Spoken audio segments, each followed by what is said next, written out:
All right, so it's fixing to get dark. I just filmed the video that I'm about to share with you guys. And today we're going to be looking at some jigs to help us build bee equipment. This will be particularly helpful if you're coming across some odd-sized or pieces of equipment that are cut at kind of weird angles.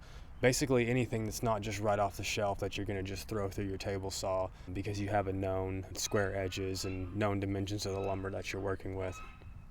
This is going to be super beneficial for like salvaging lumber. Somebody gives you some lumber or you get some leftover stuff. You want to use it to build bottom boards or lids or whatever it is. So without further ado, let's take a look at this.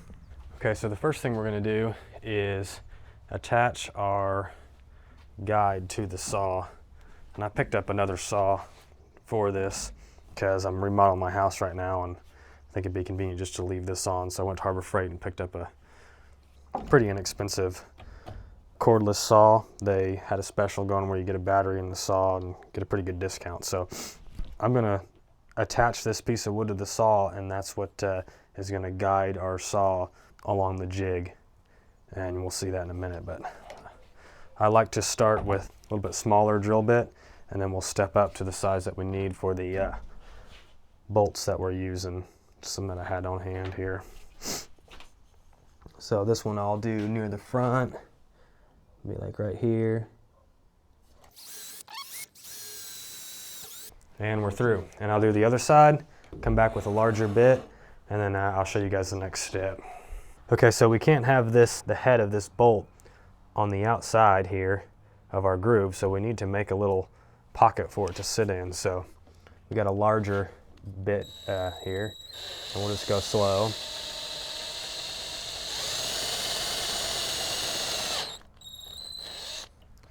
And that's probably about right. Yep, that's pretty good. Do the same thing on this side. It was important to make the hole only as big as it needed to be because I don't want this to have any wiggle room, so that's why we had to use a drill or a screwdriver or something to get it in. The key is for it to be just barely too small so that you don't booger up the threads, but that it's tight enough that it won't have like a lot of slop. Well, obviously there's probably more than one way to measure this and line this up, but this is just as good as any. I've sharpened the pencil down to a fine point. Basically, I've just got a spacer underneath this, and I'm setting the blade flush to where I want it to cut, and then making my marks like so. And I'll do this on all the sides. Get the guard out of the way, put it flush there, let it kind of sit. I don't want to like bend the blade or anything, get an inaccurate mark, but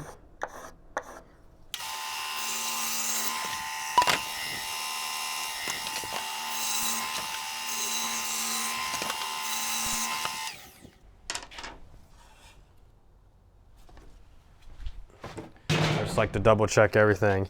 And then basically all we'll do is we'll move our kerf over just a little bit, or sorry, we'll move our fence over just enough to where we're going to be cutting the next little section. So we want to move it the width of the kerf.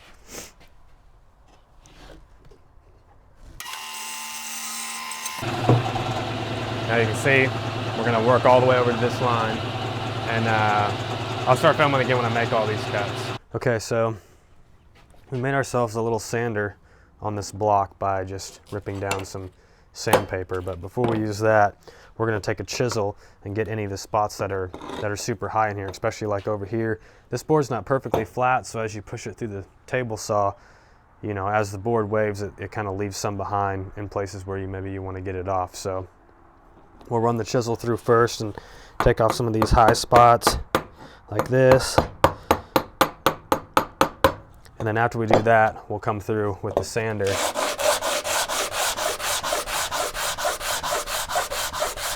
like so, and get everything perfectly smooth so that our track slides through there nice and good. Okay, so this piece of plywood here is a perfect example of something that may or may not be the right size for what we're dealing with, but it's cut at all kind of different angles, right? And this was thrown in the trash and we've salvaged it, and we don't really have a straight edge over here to run through our table saw. This edge isn't really straight either, so it'd be kind of a pain in the butt to cut this out. But with our jig, it's going to be a lot easier. So let's grab it, carry it over there. And all we need to do is sit it down on here and we'll know exactly where we want. So in order to make it a little easier on us, let's only make 3 cuts. We'll line it up with this side over here. That looks pretty good.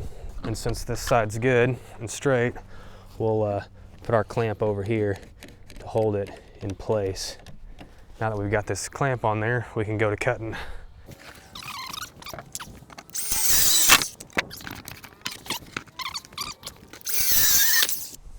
I'll bring you guys closer here. So as you can see, we've got a pretty good cut here, a pretty good cut there. Now we'll be cutting from this other direction. Leave that right there.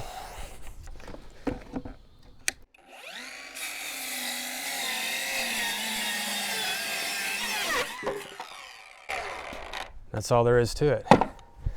As you can see, we didn't use any tape measures, we didn't use any squares. All we did was plop our jig on it, cut our piece out. Now we can throw it into storage until we're ready to build some more pallets.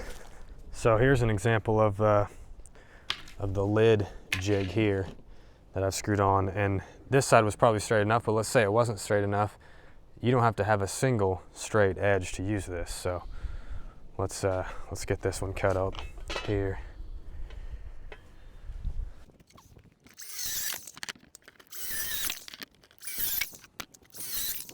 Need shorter screws for this, but you get the idea. This is kind of the ruins of the mating stand that I used to have here at the house.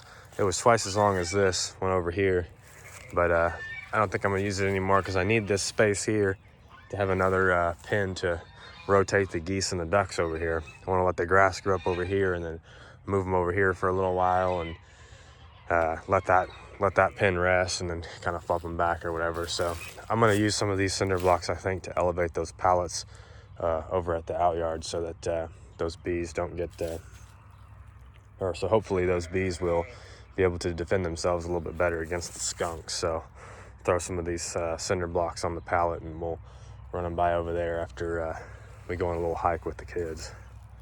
So until now, the main issue with this yard was just access. As you can see, we're kind of back here in the woods a bit, and I've got them on the fence line so that they can at least get some morning sun. But getting in and out of here is not real good. The advantage to this location is my brother-in-law owns the place. They live here, and so like right now, my kids are playing with the cousins. So I still want to keep these here, but we've also got another issue now. I came out here yesterday evening after work on Friday to feed and discovered that we have a skunk issue. They're primarily seem to be feeding on this hive, but there's sign in front of all of them. As you can see here, the skunks will scratch on the boxes. The bees will come out, but it's dark, so they can't really see, and they'll end up, landing on the ground, and the skunk goes around, snatches them up, chews them up, and then he doesn't swallow the hard bits. The skunk just spits them out. As you can see, they've been eating and just spitting out the dead bees here in front of the colony. They've been doing the same thing over here, and then also at that other pallet over yonder. So I'm going to try to alleviate some of the stress by elevating the colony, making it a little harder for the skunks to get to them. And then I think once the season gets going, maybe we'll be all right, because I didn't really have an issue with them last year, so I don't know. Maybe there's just not much for the skunk to do, and this is kind of an easy meal for them. But hopefully by raising it up off the ground, it will expose more of the skunk's underbelly, and the bees will have a little bit more of a fighting chance to ward them off. So I'm gonna put my jacket on just because these bees were stinging me up last night. You know, they were under a lot of stress with the skunks getting them in the evening, and so they were hot on account of that. But as you can see, we got pollen coming in. There's 2, 3. Okay, so I made this a little bit harder on myself by feeding them last night, but I wanted to do so. I want to see how high the water is. Yeah, I'll probably just move them out of the way and then move them back, as annoying as that's going to be. See what I'm talking about, them being defensive. Probably should have hit them with some smoke first, but here we go.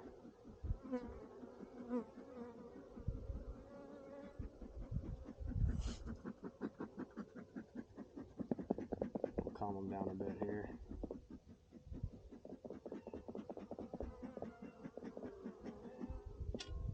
Going after the smoker ain't gonna be the best bet, girls. A little warm.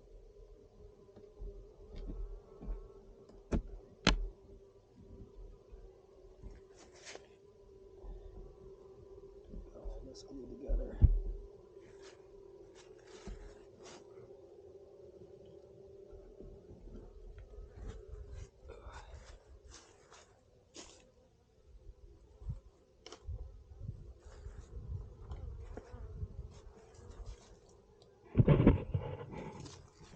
As you can see, most of the damage that the skunk is doing is to this box over here. There's still a decent amount of bees in this side, but we're going to raise them up and make it a little easier on them here.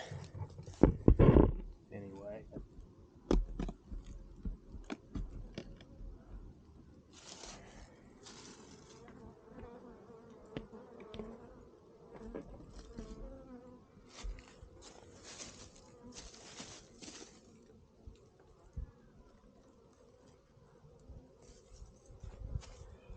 Pollen down there. Make sure the queen's not on the bottom of the pallet here.